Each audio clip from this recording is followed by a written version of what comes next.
Psalm 24 verse 1. The earth is the Lord's, and every being in the earth. The world of John 3:16, and all who live therein. Genesis 27:37. Isaac answered Esau, I have made him who?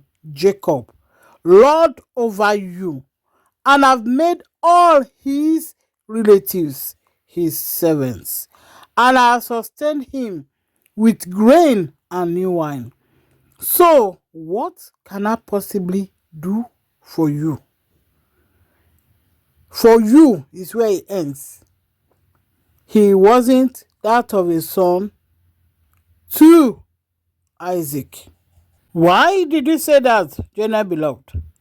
Because Genesis chapter 26, verse 35 reveals that the wives that Esau married at age 40 were from the very people of that time that God says the lineage of Abraham should not marry into. So verse 35 says, they were a source of grief to Isaac and Rebekah.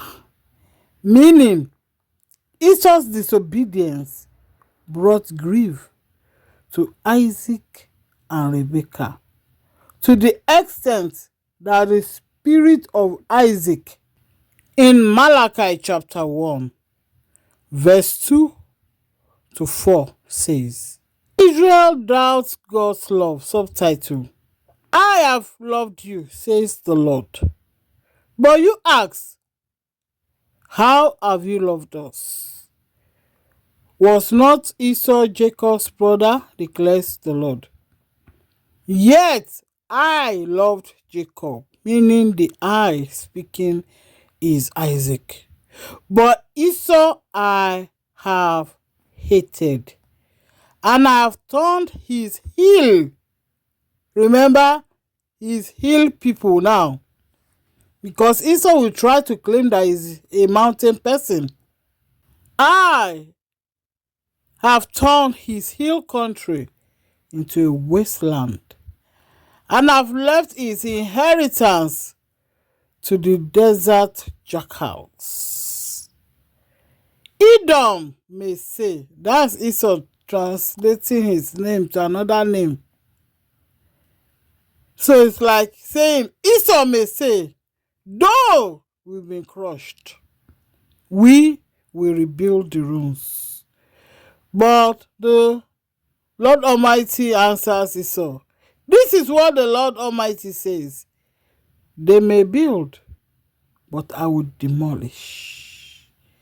They will be called the wicked land, a people always, did you hear that?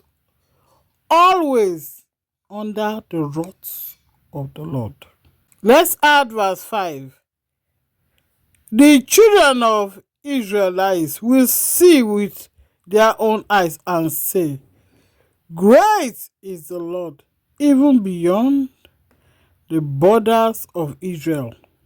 Of course, where some of the children of Israel has been dragged into the valley of the Gentiles. Even so, in the valley of the shadow of death, the Lord is still with us. So now, I actually came here to see how I can speak about the bride of Christ, because this is our time to be coming up more and more from the miry clay, from the valley of Gentiles, away from poverty, away from the pit she was thrown in, away from any depth of darkness, away from confusion, away from every form of darkness. She's rising up and she's blossoming. The Spirit of the Most High God is upon her. I came to share about her because she's very unique. I bought an item, but it's yet to be delivered. Maybe that will make some people's mind when they see what I'm describing. they will understand the uniqueness of this woman. She's a holy vessel and she's of the earth. Her Lord is the Lord of the heavens and the earth. So she's the earthen vessel of earth, and she will receive the Spirit from her Lord, according to Revelation 22:17, very soon. Bride of Christ, and her body is the body of the earth. Shalom.